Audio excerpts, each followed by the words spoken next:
Bismillahirrahmanirrahim. Saya niat puasa Ramadan. Allahumma kuat sampai besok sepanjang hari lillahi ta'ala. Itu ya kurang lebih apa yang diajarkan para ustadz atau kiai-kiai kita selama ini dalam berdoa, berpuasa, berharap diterima Allah, mulai dari subuh sampai maghrib atau tutukos dina sesuk. Jadi diharapkan mampu tutuk atau mampu menjalankan puasa sampai adzan maghrib.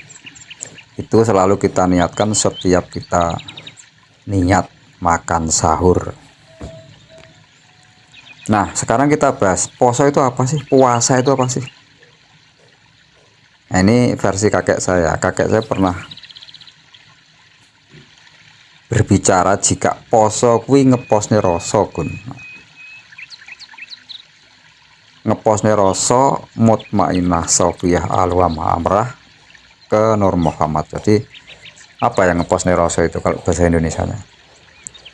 Mengarahkan rasa. Nah, puasa mempusatkan arah rasa gitu lah kalau bahasa Indonesianya. Rasa mutmainah sofiyah alwama amrah ke rasa Nur Muhammad. Seperti yang pernah kita bahas berulang-ulang, jika Nur Muhammad itu adalah pancer atau sumber atau dalam gambar di tengah-tengah. Sementara mutmainah safiyah arwah amarah nafsu kita yang berada di 4 kiblat. Ada di timur, barat, utara, selatan. Juga di tengah, tapi tengahnya di antara mereka. Kita juga pernah bahas jika mutmainah itu adalah ingat. Ketika ingat itu kita masuk ke Nur Muhammad, maka selalu ingat kemuliaan, selalu ingat dawuh Allah, selalu ingat bahwa kita itu percikan dari roh Allah, bahwa kita itu asal muasalnya dari Nur Muhammad. Karena Allah pernah dawuh juga, ora tak cipta langit bumi seisinya tanpa ono Nur Muhammad. Tidak akan kucipta langit bumi seisinya, tidak akan kucipta seluruh semesta alam ini tanpa ada Nur Muhammad. Nah, pertanyaannya sekarang, Nur Muhammad itu apa sih? Nah, kita sering bahas Nur itu cahaya, Muhammad itu tempat, mat kemuliaan. Cahaya tempat mulia. Kakek bilang rosotan kenaning Allah, perasaan yang tidak pernah goyah jumeneng atau kepada Allah, perasaan yang tidak pernah goyah tentang Allah, ke Allah, rasa kehadiran Allah, rasa cinta Allah. Jadi gimana ya? Jadi sudah tidak lagi dalam bahasa kita mengingat-ingat Allah atau mendekat-dekat pada Allah. Karena apa? Kalau kita mengingat, ya mengingat artinya kan kita sedang tidak berada di hadapan atau berada di bersama kita. Itu kita mengingat. Misalkan saya sedang mengingat anak saya yang sekolah, berarti posisi saya tidak bersama anak saya. Saya sedang mengingat anak saya di sekolah. Jadi kalau kita sering mengatakan mari kita tansah eling, tansah mengingat-ingat pada Allah, itu sebenarnya kita sedang merasa tanpa sadar, merasa tidak ada bersama Allah. Sementara dawuh Allah itu, hei Muhammad, hei kekasihku Muhammad, yen ono wong takon bab aku, hei kekasihku Muhammad, jika ada yang bertanya tentangku Allah, maka jawablah, sesungguhnya aku lebih dekat dari tenggorokan manusia. Pertanyaannya, kenapa kita sering berdoa ya Allah, seolah-olah Allah jauh. Ya Allah, gimana ini masalah ABCD. Padahal Allah sendiri menyatakan dengan sangat terang benderang lebih dekat dari tenggorokan kita. Coba, tenggorokan kita itu di mana sih? Berapa mili jaraknya dengan kita? tak berjarak ya. Itu lebih dekat dari itu. Coba bayangkan. Anehnya ini anehnya. Ketika kita taruhlah sholat Jumat misalkan, selalu diawali di khotbah Jumat itu, monggo mari kita semua selalu bertakwa pada Allah dengan selalu mendekatkan diri pada Allah. Nah, mendekatkan diri kepada Allah itu kan berarti kita merasa tidak dekat. Ya enggak? Iya dong. Mendekatkan diri kan kita merasa ada jarak. Sementara Allah sendiri jauh bahwa saya lebih dekat dari tenggorokan manusia. Sementara tenggorokan kita sendiri tidak berjarak. Itu Allah lebih dekat lagi. Apa dong kalau gitu? Langsung aja, gak usah banyak mikir. Kita sering bahas sifat kita itu di dalam tubuh manusia ada sifat alif, sifat lam, sifat mim. Sifat alif itu sifat Allah yang berarti hidup. Manggone ono napas lupus, hidup kita ada di napas. Ketika napas kita oncat ya kita selesai gak hidup. Artinya jika kita ingin memahami Allah itu di mana, Allah itu sedekat apa, ya sedekat napas kita itu. Coba, napas itu di antara yang kita miliki itu paling setia loh, dibanding apapun yang kita miliki saat ini. Misalkan kita merasa memiliki pikiran ini ya,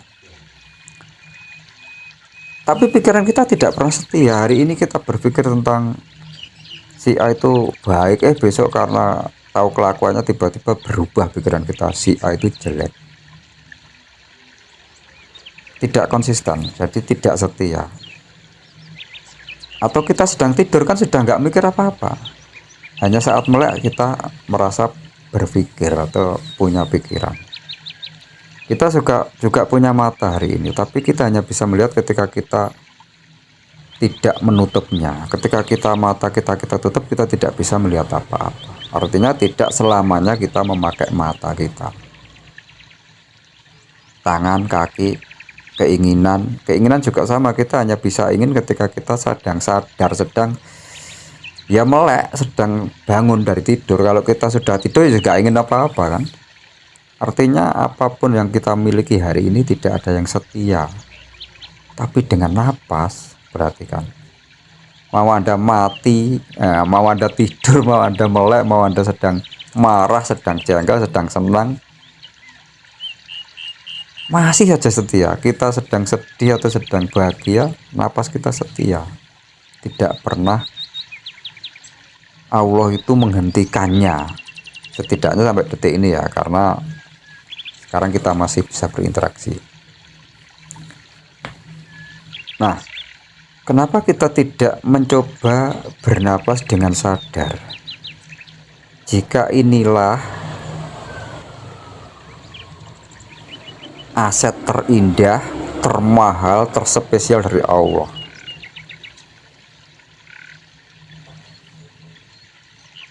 Para peneliti napas juga mengatakan jika ternyata dengan bernapas yang benar kita bisa menarik loh rezeki, jodoh, karir dan macam-macam itu bisa.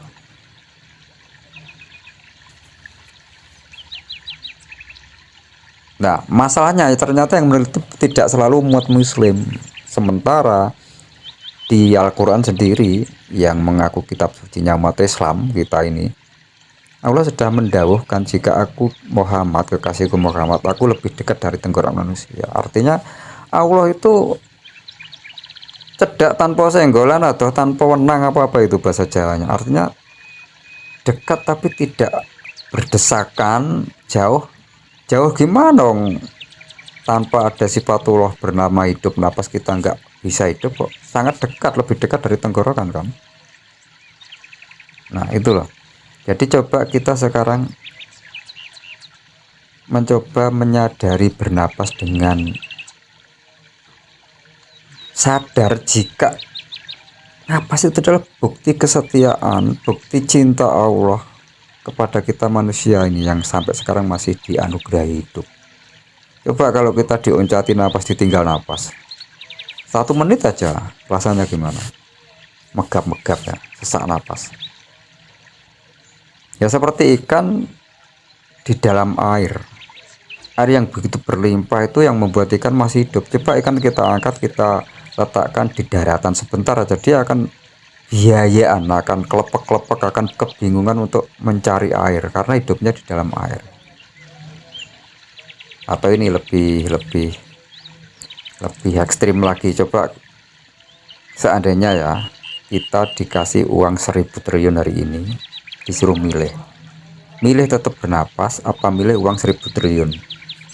Pasti kan milih napas, nggak mungkin milih uang terus tidak bernapas, uang pun nggak pakai toh ya. Nggak, artinya apa, ternyata tanpa sadar kita memilih atau menyatakan secara hakikat tanpa kita sadari bahwa napas kita itu adalah jauh lebih kaya daripada kekayaan apapun, jauh lebih mahal daripada uang berapapun, miliar, triliun atau kuadriliun atau apa namanya itu.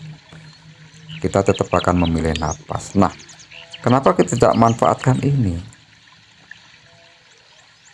Coba perhatikan orang-orang yang belajar torekoh itu wiridanya sampai mengatur napas ya toh. Terus orang-orang agama lain taruhlah, mulai dari yoga sampai Buddha atau Taoisme atau Hindu atau selalu menggunakan teknik pernapasan di dalam apa ya istilah konsentrasinya atau dalam hal spiritualnya, dalam hal kesakralannya. Di Islam pun sama. Artinya yang pernah kita bahas, kalau kita baca doa Gulgeni yang ajaran Sunan Kali itu kan 4 kali 1 napas. Jadi tarik napas, baca doa Gulgeni 4 kali. Itu diceritakan jika dibacakan kepada jin, maka sekali baca bau kiri kanan jin nanti akan lebur. 2 kali baca kakinya akan putus, 3 kali baca badannya akan hancur, keempat kali lebur panggodani. Artinya jin tadi sudah tidak punya raga lagi, jadi kembali ke api. Makanya sebagian orang mengatakan doa Gulgeni adalah doa pembakaran, padahal bukan pembakaran tapi mengembalikan ke jasad sebelumnya jin berasal dari api. Tapi terlihat terbakar kalau dilihat dalam kacamata goib itu. Jadi jin yang dibacakan Gulgeni seolah-olah terbakar, padahal dia nggak terbakar, ya kembali ke ajal, semacam itu. Tapi kita hari ini tidak membahas tentang Gulgeni dulu, nanti bisa kita sisihkan di lain waktu. Coba kita kembali bahas napas. Nah terus gimana sih caranya menarik keinginan dengan napas? Nah, kita mari belajar bersama-sama, karena saya sendiri juga belum seistiqomah sesuai dengan yang diceritakan di Al-Quran itu. Artinya kita mari belajar bersama-sama dan membuktikan bersama-sama. Coba perhatikan, ketika napas panjenengan longgar, landai, nyantai, damai, kehidupan Anda bagaimana rasanya? Atau kita balik, ketika Anda kaget pas tidak bawa peralatan lengkap, nggak bawa SIM, nggak bawa STNK, sepeda motor, ternyata ada operasi ke polisi, tiba-tiba jantung kita berdebar, napas kita pendek, kita mulai ada kecemasan, ya enggak? Nah, sama kita sekarang jika tidak menyadari napas, coba perhatikan napas kita tidak stabil. Kalau kita lagi cemas, napas kita panjang pendeknya itu tak teratur, bahkan cenderung cepat. Kalau kita sedang marah apalagi. Makanya pemborosan energi. Nah, kita bisa melatihnya dengan cara bernapas dengan sangat halus, menarik sehalus mungkin, keluar sehalus mungkin, tapi dengan cara dirasakan, bukan dipaksakan. Kita kan yang dipaksakan tarik sepanjang mungkin, dikeluarkan sepanjang, tapi dengan memaksa. Nah, ini yang sedikit apa ya, saya tidak menyalahkan sih, memang pengetahuan atau pemahaman orang kan nggak sama. Saya lebih memilih gini aja, mendingan kita bernapas dengan sadar, karena kalau dengan sadar otomatis kita akan memanjangkan dan mengeluarkan dengan otomatis. Kita akan merasakan nih tarikan napas lewat bulu-bulu hidung kita yang halus, kita rasakan masuk paru-paru, kemudian menyebar ke seluruh organ dalam tubuh kita, menyebar ke seluruh sel-sel yang ceritanya 40 triliun sel apa berapa itu, dan membuat detak jantung kita ritmenya stabil, darah kita lancar, dan tiba-tiba kita bisa macam-macam tanpa kita menyadari bahkan. Nah, seperti saya ngomongin kan nggak sadar jantung saya bekerja seperti apa, paru-paru saya bekerja seperti apa, atau panjenengan yang sedang mendengar ini kan tidak ikut andil mengatur-atur detak jantung, mengatur-atur peredaran darah kan enggak. Tapi Allah mengajarkan kita caranya biar peredaran darah kita berjalan stabil, damai, normal. Ya cukup apa? Bersyukur atas apa yang sudah aku izinkan terjadi.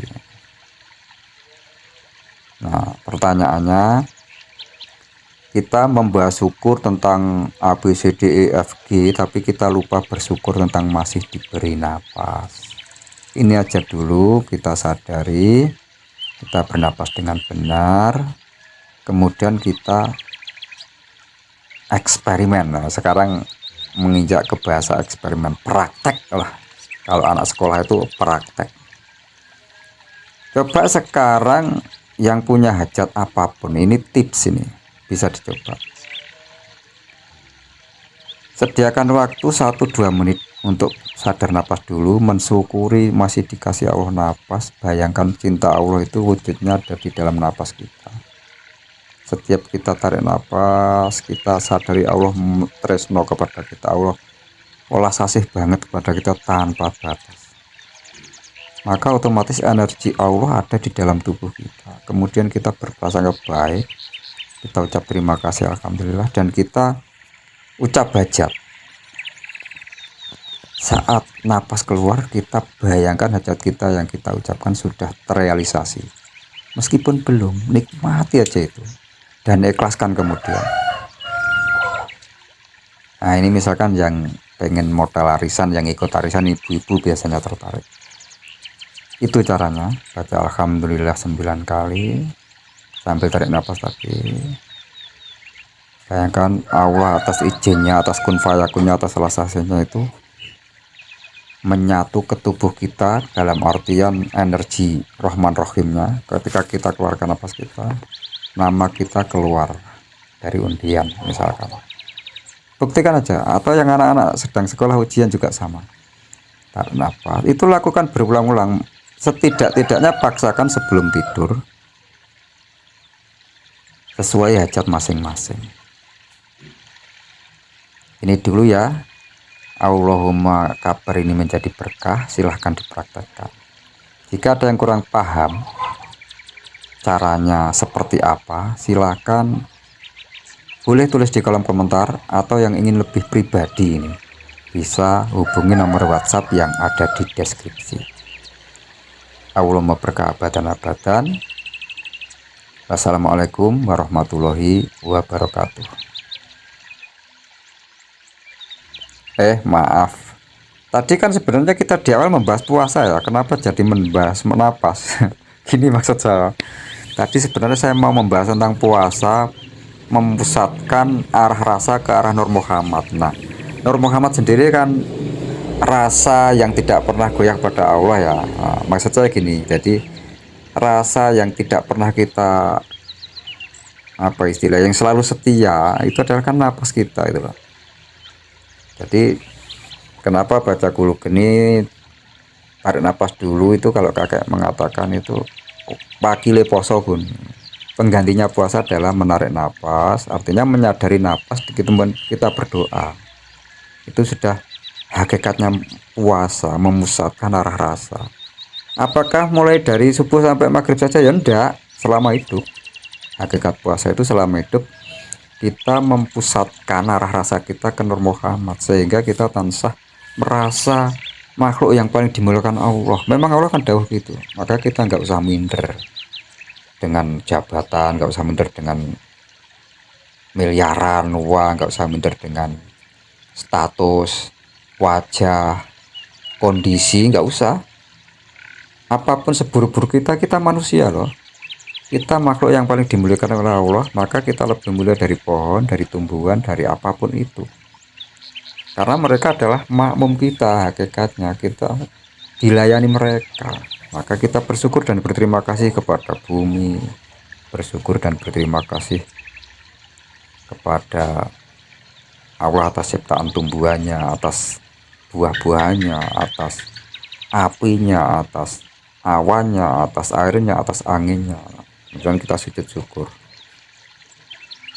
Itu puasa hakikatnya puasa. Terus kita mau berbagi seperti filosofi napas tadi, masuk keluar lagi, masuk keluar lagi. Jadi kalau kita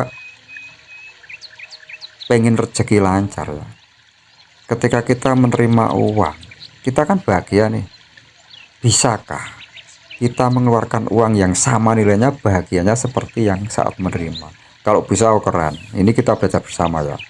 Saya juga belum istiqomah. Kita belajar bareng-bareng supaya dapat keberkahan ini. Karena mereka yang sudah menjalani itu nggak susah, hidupnya ada aja. Mau dia itu jadi petani, jadi guru, jadi pejabat, jadi apapun yang bisa melaksanakan ini ya sama hasilnya. Damai, tenang, kecukupan, bahkan turah belarah, apa turah belarah itu berlebih-lebih, meskipun hidupnya biasa sederhana aja secara gaya, tapi secara hukum kekayaan luar biasa. Mari kita belajar bareng-bareng, kita sama-sama menjalankan puasa, mempusatkan arah rasa ke Nur Muhammad, ke kemuliaan kita yang hakikatnya kita itu bukan pikiran, bukan perasaan, bukan geger tubuh ini. Ya Nur Muhammad itulah kita. Atas izin cipratan atau percikan roh Allah, hidup yang kita diwakilkan dengan napas. Maka mari kita selalu memakai napas kita untuk menarik apapun dan menciptakan apapun atas izin Allah. Jadi pesannya di sini apa? Hati-hati ya dalam bernapas. Setiap kamu berpikir itu kamu sedang bernapas, maka sadarlah kamu sedang bernapas. Jangan sampai saat kamu bernapas kamu berpikir, aduh aku miskin bener kamu, waduh aku sakit, ini sakit bener. Tapi kalau kita selalu alhamdulillah ya Allah, hidupku kok makin indah ya Allah, aku kok makin bejo ya Allah, aku kok makin berlimpah, alhamdulillah. Itu aja dulu sambil berbahagia, riang gembira, karena kan perintahnya kaya alal falah. Mari menuju kemenangan, kebahagiaan. Podo jaya, silakan podo jaya, podo sukses. Oke ya, itu tadi maksudnya. Jadi kita belajar istiqomahkan ini, pasti ada hasilnya. Oke. Assalamualaikum warahmatullahi wabarakatuh.